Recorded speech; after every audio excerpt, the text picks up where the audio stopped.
अखबारों में, न्यूज चैनलों में, ADSCI। जी हाँ, केंद्र सरकार ने डायरेक्ट सेलिंग इंडस्ट्री को दिया लीगल स्टेटस। डायरेक्ट सेलिंग की संस्था ADSCI ने जताया आभार। इस निर्णय को बताया आत्मनिर्भर भारत की दिशा में एक बड़ा कदम। Association of direct selling entities of India के प्रेसिडेंट संजीव कुमार जी हमारे मेहमान हैं।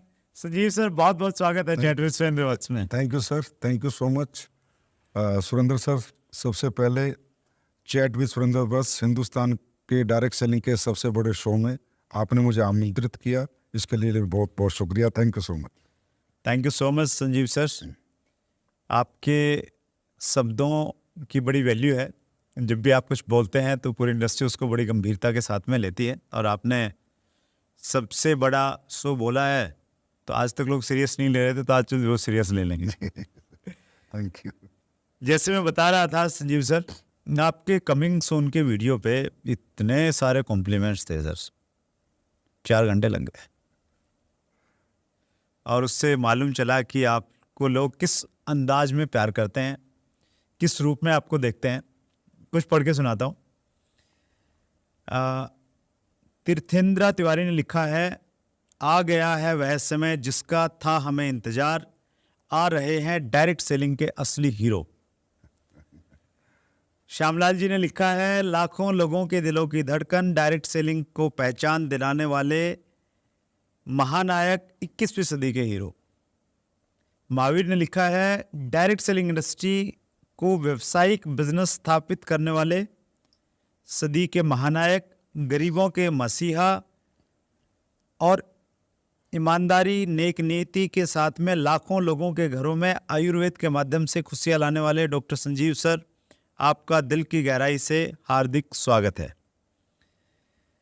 ओपी ने लिखा है, डायरेक्ट सेलिंग इंडस्ट्री को नई दिशा देने वाले लाखों लोगों के अन्नदाता डॉक्टर संजीव सर को कोटि कोटि प्रणाम।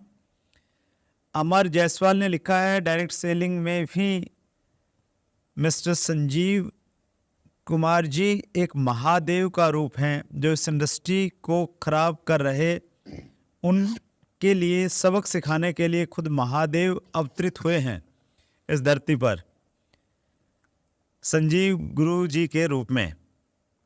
और संदीप फरमान ने लिखा है, लाखों दिलों की धड़कन, डायरेक्ट सेलिंग को नई पहचान दिलाने वाले डायरेक्ट सेलिंग के महानायक, गुरुओं के गुरु, महागुरु को मेरा कोटि कोटि प्रणाम। क्या खिलाते हो लोगों को?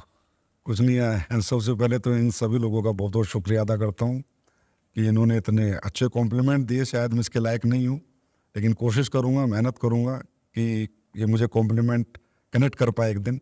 और बस ये प्यार है सर जनता का, आपका। नहीं देखिए, मैं ऑनेस्टली एक चीज़ मानता भी उस चीज़ को, आपसे पूछना भी चाहता हूँ। मेरा तो धंधा ही है लोगों से मिलना जुलना, बातचीत करना, और बहुत सारे लोगों से मैं मिल चुका हूँ। और लेकिन जिस प्रकार आपने पिछले 4-5 साल में इंडस्ट्री में एक अलग पहचान बनाई है, इंडस्ट्री तो बहुत पुरानी है, 25 मतलब हमारे यहाँ पे ऐसे भी लोग आए हैं जो 28-30 साल से डायरेक्ट सेलिंग में काम कर रहे हैं, लेकिन आपने जो एक अलग पहचान बनाई, एक अलग छवि बनाई, वो आपकी व्यूअरशिप से दिखती है, आपके इंटरव्यू से, आपके कमिंग सून के उस 1 मिनट के क्लिप से वो दिखती है। तो ऐसा क्या संजीव जी कर रहे हैं जो दूसरे लोगों को फॉलो करना चाहिए? मुझे डायरेक्ट सेलिंग बिजनेस एक अलग, एक मतलब एक ऐसा मॉडल लगता है कि जैसा मॉडल मुझे नहीं लगता कि दुनिया में किसी बिजनेस का ऐसा मॉडल है। ये एक बड़ी पवित्र सी इंडस्ट्री है। मतलब जो आज का समाज है, जो आज की दुनिया है, जिस हिसाब से लोग जी रहे हैं या एक दूसरे के साथ काम कर रहे हैं या एक दूसरे से काम करवा रहे हैं, लेकिन वो जो कनेक्शन, जो आत्मीयता, जो प्रेम, जो भाव यहाँ पर मिलता है हमें। एक डायरेक्ट सेलर बनता है, बड़ा आदमी बन जाता है, लेकिन फिर भी एक छोटे आदमी से प्यार करता है, उसके घर भी जाता है, खाना भी खाता है। यहाँ गरीब अमीर की खाई नहीं है, जात पात की खाई नहीं है, यहाँ कोई छोटा बड़ा नहीं है, यहाँ सब सबकी भलाई की कामना करते हैं।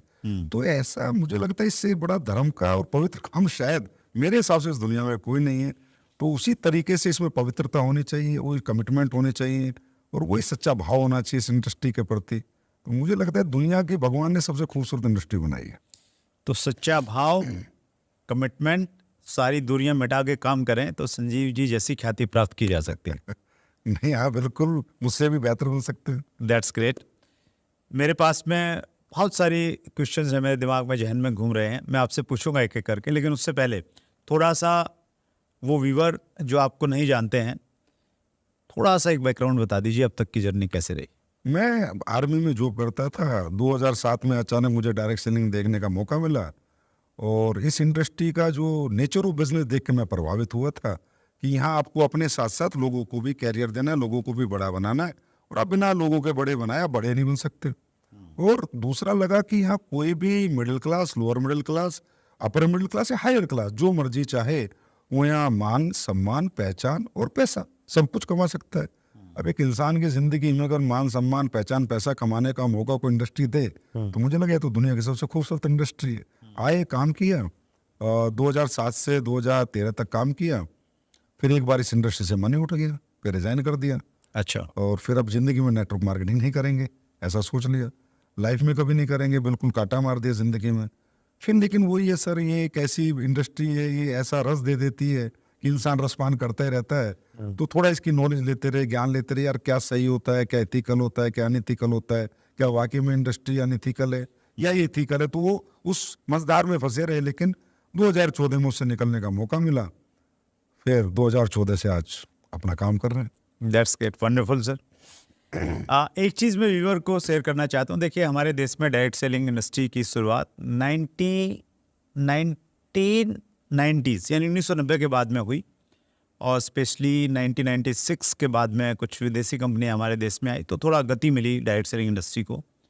और डायरेक्ट सेलिंग की बात को रखने के लिए कुछ एसोसिएशन बनी हमारे देश में, वो एसोसिएशन काम करती रही और बहुत एक लंबा संघर्ष करना पड़ा। 2011-12 में डायरेक्ट सेलिंग के लिए एक बड़ा टफ टाइम था, और मैं भी पर्सनली उस समय डायरेक्ट सेलिंग एसोसिएशंस के साथ में क्लोजली कनेक्ट हुआ। लगभग 11 सालों से मैंने बड़ी नज़दीक से चीज़ों को होते हुए देखा है। हम सब लोगों की एक डिमांड थी कि डायरेक्ट सेलिंग के लिए रूल्स आने चाहिए। 2016 में रूल्स आ गए। फिर डिमांड थी कि डायरेक्ट सेलिंग के लिए गाइडलाइन पहले डिमांड थी गाइडलाइंस आनी चाहिए, मॉडल गाइडलाइन आ गई, फिर रूल्स आ गए 28 दिसंबर 2021 को। और अभी डायरेक्ट सेलिंग में अमेंडमेंट्स आए हैं, रूल्स में कुछ कमी रह गई थी, तो अभी जून 2023 में अमेंडमेंट्स आ गए हैं। तो बहुत सारे लोगों ने बहुत सारा काम किया, लेकिन स्पेशली अभी जो अमेंडमेंट्स आए हैं जिसकी बहुत ज़्यादा दरकरार थी, एक डेफिनेशन मिसिंग थी कहीं ना कहीं हमारे रूल्स में, वो आ गई है। तो उसको दिलाने में जिस एक एसोसिएशन का सबसे बड़ा योगदान रहा, वो एसोसिएशन है ADACI, और उसके प्रेसिडेंट संजीव सर हमारे बीच में हैं। पहली चीज़ तो संजीव सर, आपका बहुत बड़ा योगदान है, मैं अंदर तक उस चीज़ को जानता हूँ।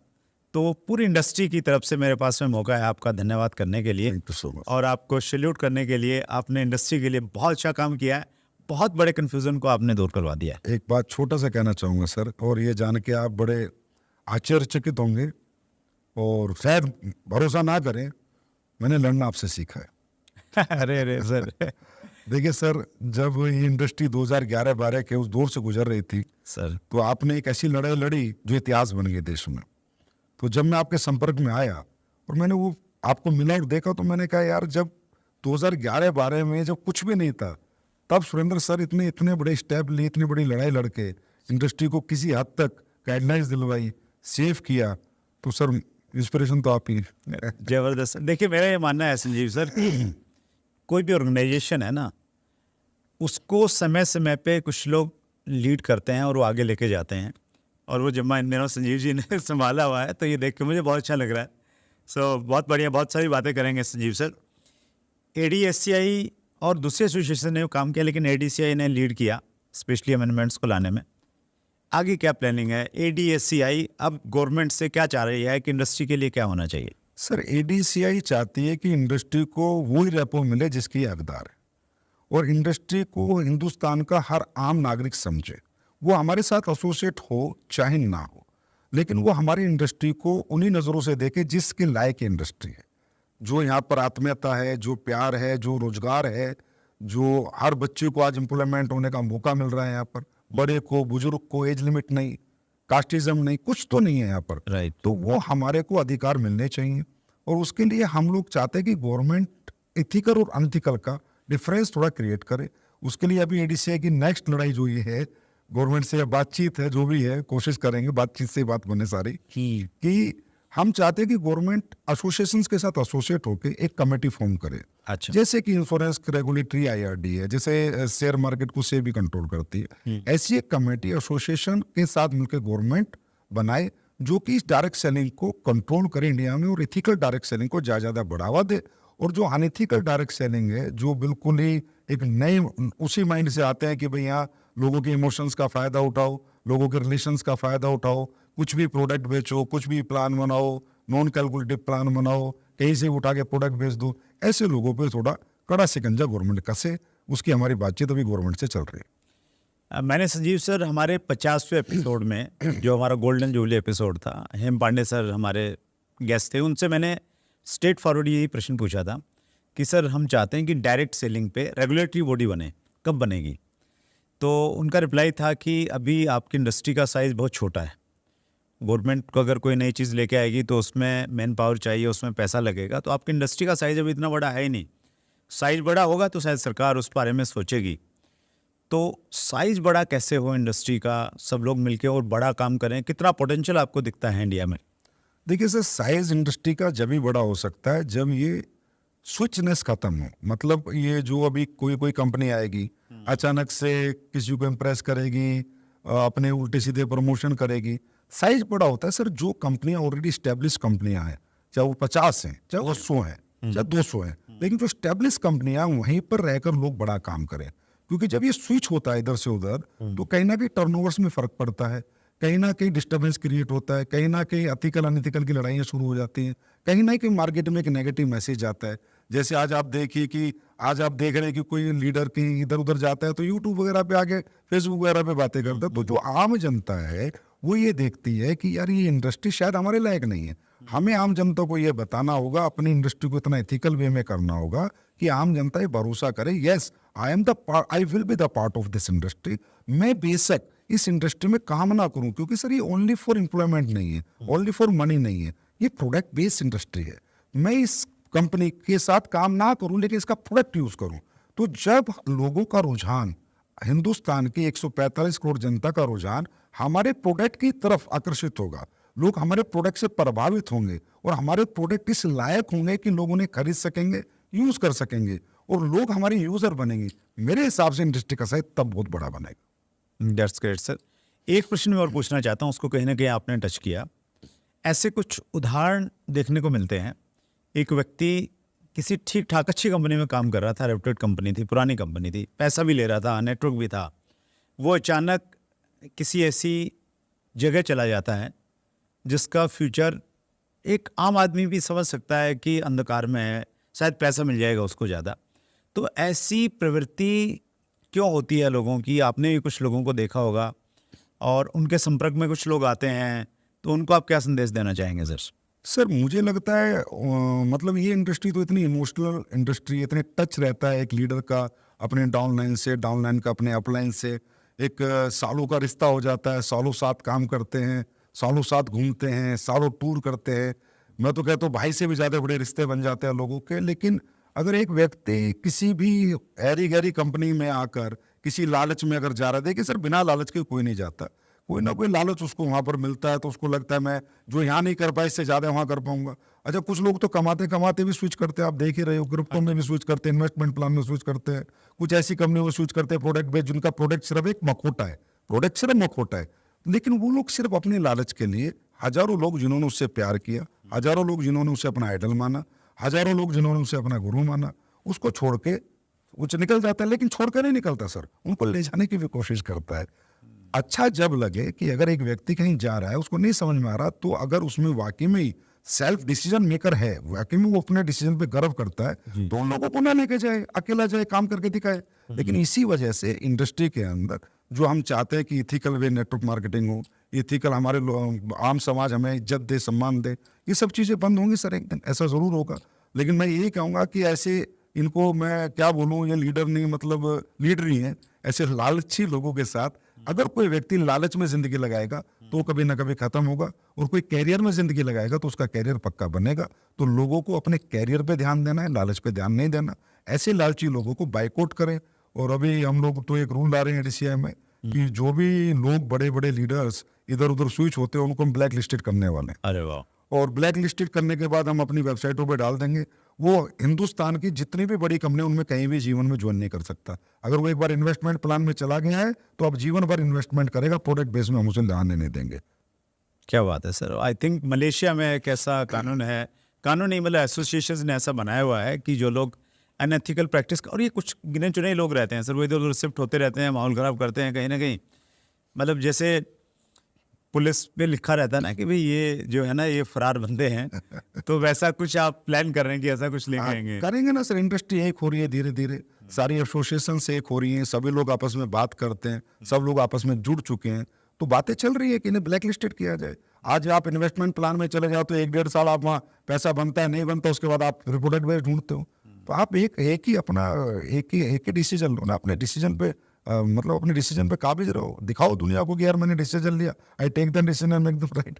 लेकिन ऐसे तो इससे क्या, वो अकेला नहीं, वो लाखों हजारों बच्चों की जिंदगी को खराब करता है। That's great. एक बड़ा प्रश्न है सर, ये प्रश्न बहुत सारे लोगों ने पूछा है। अगर एक व्यक्ति को डायरेक्ट सेलिंग सोच में आ गई कि यार इंडस्ट्री बहुत अच्छी है, मैंने इसमें काम करना है, उसको एक ऐसी कंपनी चुननी है जिस पे वो 100% विश्वास कर सके और अपना करियर लगा सके, क्या पैरामीटर्स हैं, क्या चेक करें? सर देखिए, किसी ने कहा है कि आप किसी की बातों में ना जाए, कागजों में जाए। जो कागज बोलते हैं वो कागज जो बता सकते हो बातें नहीं बता सकते। तो आपको सबसे पहले तो ये चेक करना है कि किस भी कंपनी में मैं जा रहा हूँ उसके प्रमोटर्स जो हैं, उसके डायरेक्टर्स को, उनका बैकग्राउंड क्या है, वो किस बैकग्राउंड से आए, क्या वो एक विजन के साथ आए, एक मिशन के साथ आए, या वो भी एक अपनी छोटी सी दुकान खोल के छोटे मोटे पैसे बटोर के भागने के लिए आए। क्योंकि इंडस्ट्री का बदनाम होने का कारण ही ये रहा है कि लोगों ने अपने कैरियर लगाए, कोई 1 साल में गया, कोई 1.5 साल में गया, प्रोडक्ट भी लेके आया, कोई प्लान भी लेके आया, ऑफिस भी खोला, सॉफ्टवेयर भी बनाया। तो इसके लिए आपको सबसे पहले ये समझना है कि आपके जो प्रमोटर्स हैं उनका बैकग्राउंड क्या है, उनका मिशन क्या। उसके बाद आप डायरेक्ट सेलिंग की रूल्स जो आज आए हैं उन्हें कंपनी कितना फॉलो कर रही है, उसका जो एग्रीमेंट हो रहा है अपने डायरेक्ट सेलर के साथ वो कितना स्ट्रॉन्ग है, for company and for direct seller also, दोनों के लिए वो एग्रीमेंट कितना स्ट्रॉन्ग है। फिर वो जो प्रोडक्ट दे रहा है वो प्रोडक्ट के ट्रेडमार्क क्या उसके हैं या वो किसी के भी लेके बेच रहा है, जिससे वो प्रोडक्ट ले रहा है या बना रहा है वो तो उनके ऊपर है। तो वो प्रोडक्ट जो ले रहा है या बना रहा है वो प्रोडक्ट पे क्या उनके पूरे पैरामीटर्स पे कंप्लीट है, क्या वो लैब टेस्टेड है, क्या वहाँ R&D हुई है। उसके बाद आपका जो प्लान आप दे रहे हो मार्केट में वो एक लालच तो नहीं फेंक रहे, क्या कैलकुलेशन है, क्या मैथमेटिकली कैलकुलेटेड है, क्या उस प्लान में परसेंटेज दिखा के बताया जा सकता है कि आज ये आपने जो बोला ये मेरे को जीवन में कैसे मिलेगा, क्या ये कोई आपको ब्रीफ कर सकता है कि ये पैसा यहाँ से आएगा। तो वो सारे पैरामीटर्स, पेपर्स, गवर्नमेंट के सारे कंप्लायंस, प्रोडक्ट की लीगल मेट्रोलॉजी से आपका जो लेवल है वो लीगल मेट्रोलॉजी डिपार्टमेंट से अप्रूव है नहीं, तो बहुत सारी चीज़ें हैं। हमारे लोग, हिंदुस्तान के जो लोग हैं वो बहुत प्यारे और बहुत इमोशनल होते हैं और वो मीठी मीठी बातों में आ जाते हैं। वो समझ में जब आता है जब गाड़ी छूट चुकी होती है या 2-3 साल जीवन के खराब कर लेते। हमारे एक मेहमान थे सर, सुनील गुप्ता, तो उनसे मैंने प्रश्न पूछा डायरेक्ट सेलिंग कंपनी कैसे चूज़ करनी चाहिए। उन्होंने कहा कि एक बहुत सीरियस काम है, और उन्होंने बताया कि जब मैंने ज्वाइन किया, उन्होंने लगभग 20 साल पहले ज्वाइन किया था किसी कंपनी को, उन्होंने कहा कि मैंने उस समय 1 साल लगाया कंपनियों को चेक करने में, कौन कौन सी कंपनियां हैं, क्या प्रोडक्ट है, क्या सिस्टम है, और उसके बाद मैंने डिसाइड किया। और वो 20 साल से की कंपनी के साथ में जुड़े हुए हैं। तो कहीं ना कहीं दिक्कत ये रहती है, मामा जी ने बोल दिया, चाचा जी ने बोल दिया, बुआ जी का लड़का नाराज़ हो जाएगा, तो इसलिए मैं जुड़ जाता हूँ, और कहीं ना कहीं फिर इसलिए प्रॉब्लम्स आती हैं। तो ये एक मतलब सबसे इम्पोर्टेंट टास्क है कंपनी का चुनाव करना। कंपनी का चुनाव करते समय सबसे बड़ा ध्यान रखना चाहिए, आप कंपनी की पूरी केस स्टडी करें, आप किसी की भी बातों में ना आए, आप पेपर्स की स्टडी करें, आप प्रोडक्ट की स्टडी करें, आप एकदम क्यों जुड़ रहे हैं, आप प्रोडक्ट लें, उसके यूज़ करें, उसके रिजल्ट लें, मार्केट से कंपैरेटिबल प्राइस लें, सब कुछ लेना। आप तो हकदार है, आप तो फ्रीडम में, आपको कोई ज़बरदस्ती थोड़ी आ सकता है कि आप मेरी कंपनी चुनाव कर लें। देखिए सुरेंद्र सर, सबसे बड़ी बात आज हिंदुस्तान के अवाम को ये जानने की है कि 1,72,000 कंपनी 1996 से लेके 2023 तक भारत में MLM के सॉफ्टवेयर ऑफिस बना के बन चुके हैं। और आज उसमें अगर आप बात करें इंडियन और फॉरेन दोनों कंपनियां मैं मिला लूं तो आज ज़्यादा से आप लोग खूब तसल्ली से ढूंढ ले तो 20 कंपनी मिलेंगी। हाँ। सर ये कहाँ गए? 1,72,000 कंपनियां खुल के कहाँ गई? किन लोगों ने खोली होंगी? कितने लोगों को जोड़ा होगा? तो ये इसलिए तो इंडस्ट्री का साइज नहीं बढ़ता ना। और आप एक चीज और देखिए सुरेंद्र सर, आज जितने भी हमारे अचीवर्स हैं आपके प्लेटफॉर्म पे, तो मुझे लगता है सारे अचीवर्स आ चुके हैं सर। आप सभी की केस स्टडी कीजिए ना सर। केस स्टडी सबसे ज्यादा सच बोलती है। जो लोग 10-10 साल 15-15 साल से एक कंपनी, वो इंडिया के टॉप अचीवर है। 2-2 साल 1-1 साल वाला एक अचीवर बता दो सर आप, नहीं रहता। जो आपके प्लेटफॉर्म पे आए हो। हम तो कोशिश करते हैं सर ऐसे लोगों को इंट्रोड्यूस नहीं करें। है कि नहीं? क्योंकि सर वहीं पर बेस बनता है। एक प्रश्न है सर, इसी से संबंधित है। प्रणव का प्रश्न है ये, सर मार्केट में जो प्रोडक्ट बेस्ड कंपनी काम कर रही हैं, जिनके खुद के मैन्युफैक्चरिंग प्लांट नहीं है, उनका फ्यूचर क्या है? देखिए, मैन्युफैक्चरिंग प्लांट होना कोई क्राइटेरिया नहीं है। एज ए गवर्नमेंट रूल्स भी मैं बात करूं, लेकिन डायरेक्ट सेलिंग का जो पर्पस था ना, जो डायरेक्ट सेलिंग बनी थी 1903 में, डायरेक्ट सेलिंग इसलिए बनी थी कि जो कंपेरेटिबल प्राइस के जो प्रोडक्ट मार्केट में जाते हैं, उन मार्केट को compete नहीं कर सकते थे क्वालिटी से। तो क्वालिटी प्रोडक्ट बने और लोगों को रेफरेंस देके दे सकें, इसके लिए एक अच्छा प्रोडक्ट बनाने की जरूरत इस इंडस्ट्री में होती है। क्योंकि इंडस्ट्री रिलेशन बेस्ड इंडस्ट्री है, इमोशन बेस्ड इंडस्ट्री है। अगर आपने मुझे कोई प्रोडक्ट दिया और मुझे उसका रिजल्ट नहीं आया, तो मेरे और आपके रिलेशन भी खराब हो जाएंगे। आपने मुझे कोई साबुन दी और उसमें नहाने में मजा नहीं आया और रेट भी ठीक नहीं, तो मेरे आपके रिश्ते और खराब हो जाएंगे। Right. तो इस बात को मद्देनजर रखते हुए ये बहुत sensitive industry for product. Plan is a by part of product, plan is secondary, product is primary. अगर प्रोडक्ट प्राइमरी है तो मैन्युफैक्चरिंग आप खुद कर रहे हैं, तो उसमें यह है कि आपको तसल्ली हो जाती है कि जी मेरी आंखों के सामने बन रहा है, जो डल रहा है डल रहा है। और आप किसी से ले भी रहे तो ऑथेंटिक मैन्युफैक्चरर से लें, जिसके पास सारे लैब रिपोर्ट्स हों, R&Ds हों, जिसका एक अच्छा सेटअप हो, जो गवर्नमेंट के सारे कंप्लायंस पूरा कर रहा हो, तो उससे भी आप लेके चला सकते हैं। लेकिन मुझे लगता है एक समय पर अगर आप कुछ ग्रोथ कर लेते हैं, तो आपको मैन्युफैक्चरिंग में जाना चाहिए। Right, that's great sir. आपकी लीडरशिप में बहुत सारे लोगों ने बड़े मुकाम हासिल किए हैं। तो एक प्रश्न मैं वो लेना चाहता हूँ, क्योंकि आपके पास में ना सारे अनुभव हैं। आपके पास में एक डायरेक्ट सेलर का भी अनुभव है, आपके पास में एक कंपनी मैनेजमेंट का भी अनुभव, आपके पास में इंडस्ट्री को चलाने का, एसोसिएशन को चलाने का वो भी एक्सपीरियंस है। तो आप इसका बखूबी उत्तर दे पाएंगे। सर लीडरशिप को कैसे डेवलप करें और जो टीम में आते हैं उन्हें कैसे लीडर में कन्वर्ट करें? देखिए, डायरेक्ट सेलिंग में लीडरशिप में कैसे डेवलप करें, तो इस दुनिया में ना 2 तरह के लीडर होते हैं सर। एक मैन मेड लीडर होता है, गॉड मेड लीडर होता है। कुछ लोग ऐसे होते हैं जो बचपन से लीडर होते हैं, क्लास में मॉनिटर होते हैं, हर जगह मॉनिटर होते हैं, हर जगह नंबर 1 होते हैं, स्कूल के प्रेसिडेंट, स्कूल के कैप्टन होते हैं, फिर कॉलेज के प्रेसिडेंट होते हैं। ये होता है मैन मेड लीडर। तो हमारी इंडस्ट्री में वो 0.01% लोग हैं जो गॉड मेड लीडर है।